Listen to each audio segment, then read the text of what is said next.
I'm poet and writer Case Spivey, and I guess I'm making a video for this week because Trump lost the election. Biden and Harris won the election. I'm super excited about it. I sort of didn't know like what to do with my emotions, like where to put my feelings about it for quite a while. And I thought, I'll just talk. I'll just do a video and just chat and celebrate. I don't know, it's really exciting. It's a big first for Kamala Harris being the first woman to be vice president. And also, and actually I want to just jump right in and talk about, and my husband pointed out, they're saying all these different firsts for her, like she's the first black vice president, she's the first like American Indian vice president, which then someone else pointed out wasn't actually true. But my husband pointed out the main thing is she's the first mixed race vice president. To him, someone who is mixed race, that's a big deal. And to a lot of kids who are mixed race, that's a big deal. Mixed race vice president is huge, and it's maybe as big as everything else about her. That's a big first.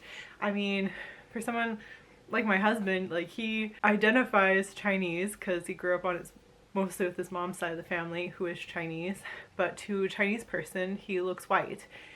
To a white person he tends to either look Chinese or Mexican.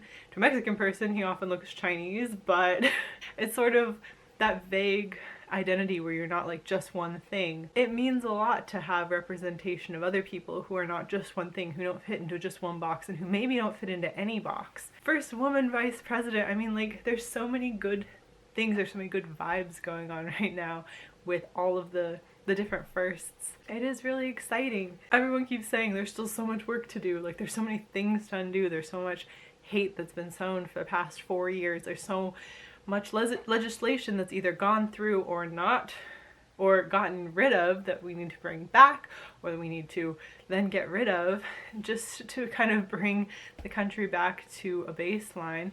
And you know, like with COVID, like we're never going to be back to what used to be normal. Like things have changed, people have changed, people have discovered things we didn't know about ourselves. Hopefully we're headed back towards a more progressive country, that things are going to be better and better, and like at least we've taken the first step to getting there. Mostly just Donald Trump is out of power. Like, oh, it's such a relief to see him fall.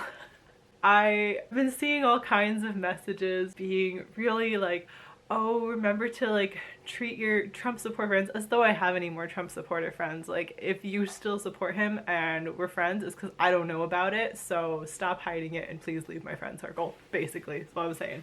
But anyway, they're like, you be gentle to your Republican friends, like they lost. Like, no, I'm not into that.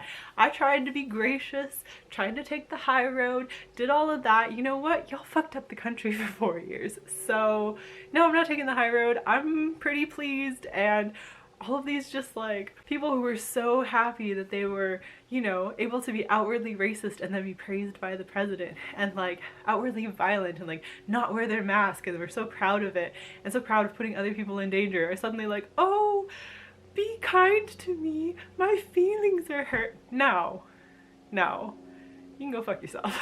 That's how I'm feeling about all this. I'm not willing to take the high road anymore. I'm really happy that Trump is out of power. I hope he kind of suffers greatly. I don't want to see his face ever again.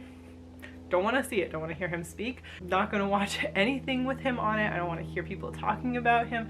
Whatever he's doing after this, I hope he has to pay back all of the money that he has basically stolen from the American people, golfing instead of doing his job all these years. But you know, it's a new age, it's a new era.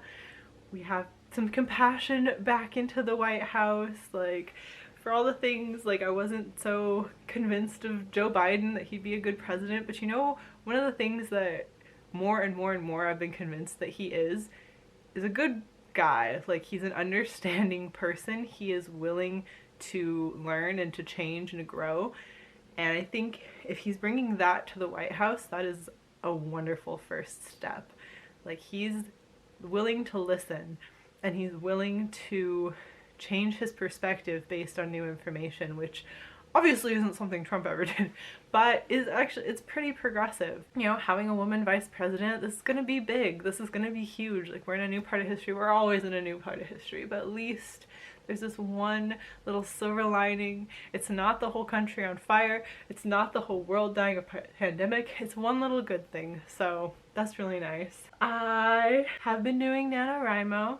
I will go ahead and insert, I've barely been vlogging. I thought I was gonna do more, but you know, NaNoWriMo is kind of like a microcosm for life. People complain about being situated in November, and you know, they're right. Like, we've got this election right at the beginning, which is very much a life or death election, and we were all on the edge of our seats. I was trying my best. I was avoiding all media for the first couple days. I mean, I started peeking at it like the night of the election, but I tried to avoid it beforehand.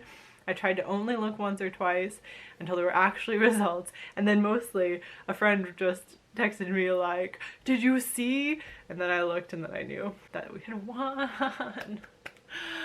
But it was a knife edge there for a little bit, and I was like, I don't need to be refreshing this page every now and then, like every 5 minutes. I needed to just focus on something else, and so I did, and that was a much better idea than just sitting there staring at nothing happening for, what was it, like 4 days? Yeah, so NaNoWriMo, got that at the beginning, and then Thanksgiving at the end, which I don't know what we're gonna do. Like, obviously I like cooking, so we're gonna make a Thanksgiving meal, but we're not gonna be doing a big family thing. I think normally we have gone to visit my family, but we're not going, I mean, we're not gonna fly. We're not gonna go visit my family. I think we might do something like a quick meal with Josh's mom, because she has been in our bubble during this pandemic, but it's probably not gonna be that big of a thing. My work friends and I had been talking about doing a Friendsgiving, and we might do that, but it's not gonna be like this big old family thing for most people this year, but it would have been. But you know, all these little upsets, this is just a microcosm for life. These are things that happen, and you know, you learn to write around them, or you learn to set the writing aside. Like, if you can do it, you can do it, and if you can't, you just wait for a time when you can. Like, I don't know, maybe it's because I've been on AuthorTube for a while now, and there's a lot of different mindsets, but like, people sometimes talk about writing like it's a life or death thing. It's like, it just isn't, you know? It's just writing, it's just fun. I'm gonna go ahead and link the very little that I have vlogged because it's kind of amusing, so that will be inserted here for you to enjoy. Okay, so I know I haven't really been vlogging hardly anything for NaNoWriMo so far, but I wanted to just let you in on what an idiot I've been. I had my zero draft, which is basically like a glorified outline, only it's 50 pages. So I was taking that number, which was like 30,000 words, and I was subtracting the end result from writing day from that like 30,000 words. So I was writing, deleting the part of the zero draft I didn't need anymore, and then subtracting. But so what I realized what I was doing after a while was I was writing like, let's say 700 words, deleting like 300, and then taking the 400 as the amount I'd written. And I finally realized how dumb that was. Like, I was frustrating myself. I was like, man, I'm having to write like a lot to hit word count. And like, yeah, because I'm deleting a lot of words. What am I doing? I've actually written, as of today, today is the 5th day, I've only written about, I think, 900 words today. But so my number that I posted on the NaNoWriMo website is about 7,000. The words I've actually written are over 9,000 words. So I'm like, why was I doing that? But having to calculate it any other way is like really hard too. So that's fun. I might just have like a big jump in my word count all of a sudden. I don't know if I should hang on to it and do that at the end of the month, or if I should just give it to myself right now and keep going the way I've been going and just know in the back of my head I'm being stupid. I don't know. I don't know what to do about this. This is a terrible plan. Why did I set it up to do it this way? Anyway, my NaNoWriMo is going pretty well so far. I mean, I'm keeping up with the word count, but also like been an idiot about that stuff.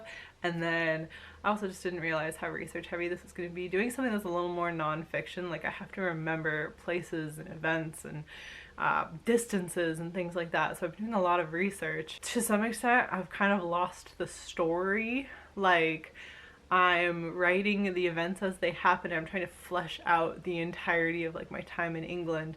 and then add the fiction in later probably. So it's like a lot of just like expanding everything, giving myself all the details, and then not necessarily knowing what things are gonna need like to have more dialogue added in and where the actual plot line is going and like things like that. And I've been sort of changing names as I go, but then sometimes it's like, well, I'll just change the name later so I remember who this was. And yeah, it's been a more complicated writing process than I've ever had to do before. Like, it's different from how I normally write, so it's been interesting. But I just wanted to kind of have a little bit of an update video and talk about some of those things this week. I don't know if it feels like a relief or it just feels like some hope or something, but it's really nice. It's nice to know that Trump lost. He's fired. I don't know what we would have done if there was another 4 years, but it's like, as disheartening, as gut-wrenching as it is, the numbers of people who turned out to vote for him still, who looked at the last 4 years and were like, yeah, that's how I want the country run. Like, as sick as that is, I'm still glad that enough people came together and said, no, that's definitely not what we want, and maybe we can kind of work to fix this in the future so it doesn't happen again. Like, we can't be complacent now. We gotta be vigilant, ever vigilant, to make sure that the majority of people are being cared for and cared about, especially through our government, and our government is working for us and not against its people. So yeah, that's my update for this week, I guess. I will go ahead and leave it at that, and I'll talk to you again when I've got something to say. But hope your NaNoWriMo is going well if you are participating this month, and if not, then just good luck with life to all of us, especially to you. And I will talk to you again at some point here. Bye!